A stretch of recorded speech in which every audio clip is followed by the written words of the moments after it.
दिवस मना रहे हैं। पूरी दुनिया के आदिवासियों को मेरी ओर से आदिवासी दिवस की हार्दिक शुभकामनाएं। यह तपता हुआ स्थल और चारों ओर की हरी भरी पहाड़ियां, ये मंद मंद महकती चलती पवन आज इस कार्यक्रम की साक्षी है। और आपको पता हो, ये धरती, ये पवन, ये जंगल ही आदिवासी पूजते हैं।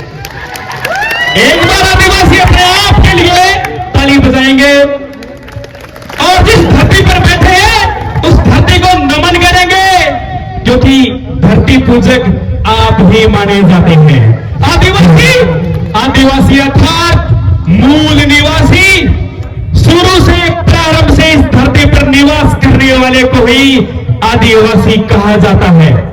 एक बड़ी काम की बात बता रहा हूं। संयुक्त राष्ट्र संघ, जिसका मुख्यालय अमेरिका में है, देशों के बीच में शांति स्थापित करने का कार्य करता है और उसी यूएनओ ने आदिवासी दिवस घोषित किया था और उसी की बदौलत आज पूरी दुनिया आदिवासी दिवस मना रही है।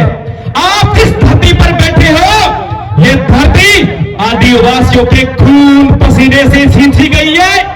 जरा इतिहास के पन्नों पर नजर तो डालिए, केवल नारेबाजी नहीं, हटिए और इतिहास के पन्नों पर नजर भी डालिए। ये वो धरती है जहां पर मेवाड़ के शासकों को भी शरण मिली हुई है।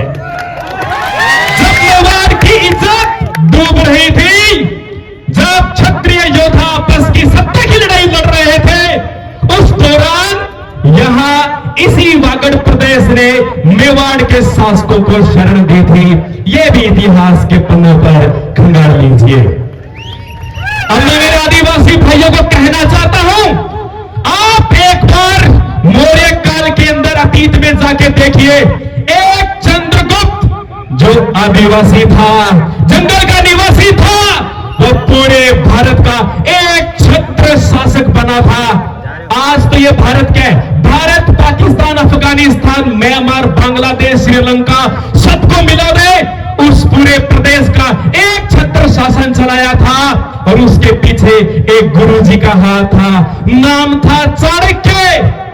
आज भी हम एक मुहिम चला सकते हैं। मैं आज भी बच्चों को पढ़ा सकता हूं। मैं चाणक्य जितनी ताकत रखूंगा, लेकिन मेरे आदिवासी भाइयों में चंद्रगुप्त जितना सामर्थ्य होना चाहिए। और आदिवासी भाइयों को कहना चाहता हूं, अपने बच्चों को मजदूरी लगाने के बजाय, आप जल्दी काम में डालने के बजाय उनको पढ़ाओ तो सही। पढ़ाने के लिए हम तैयार हैं। आप बच्चों को पढ़ाओ तो सही।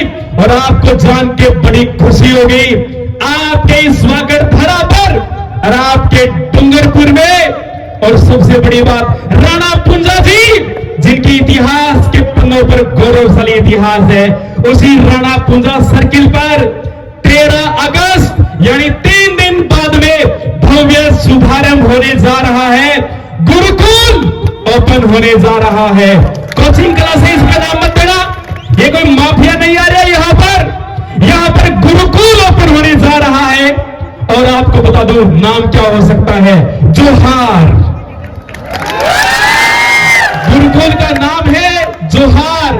अब हर घर में होगा सरकारी अधिकारी, चाहे वो पुलिस हो, चाहे वो शिक्षक हो, चाहे वो प्रशासनिक अधिकारी हो, एसडीएम हो, बनेगा। अब आपको जागरूक होना इसके लिए पड़ेगा। एक और बड़ी बात आपको बताना चाहता हूं। सबसे बड़ी बात थी कि आदिवासी पहले शिक्षा का थोड़ा अभाव था, लेकिन धीरे धीरे जागरूक हो रहा है। जब रफ्तार पकड़ ही रहे हैं तो गियर बिना लगा दिया जाए ना। छोटे गियर में क्यों चलाया जाए? तो गियर बढ़ाई लगाए, स्पीड बढ़ा दी जाए। आप सबको जान के खुशी होगी, हमने आदिवासी दर्शन आप सबके लिए लिखा है।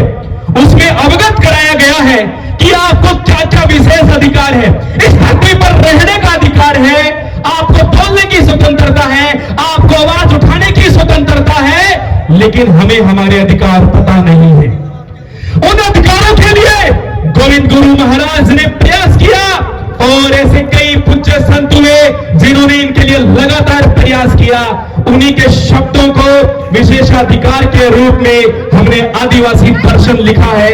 स्टॉल भी उसकी लगाई गई है और प्रत्येक आदिवासी के घर में वह पूजनीय पुस्तक वहां पर होनी चाहिए, ऐसा मैं चाहता हूं। शब्दों की थोड़ा समय का अभाव है, इसलिए जब भी आदिवासी सांस्कृतिक कार्यक्रम होंगे मैं आप सबसे मिलता रहूंगा। जय जोहार, जय जोहार।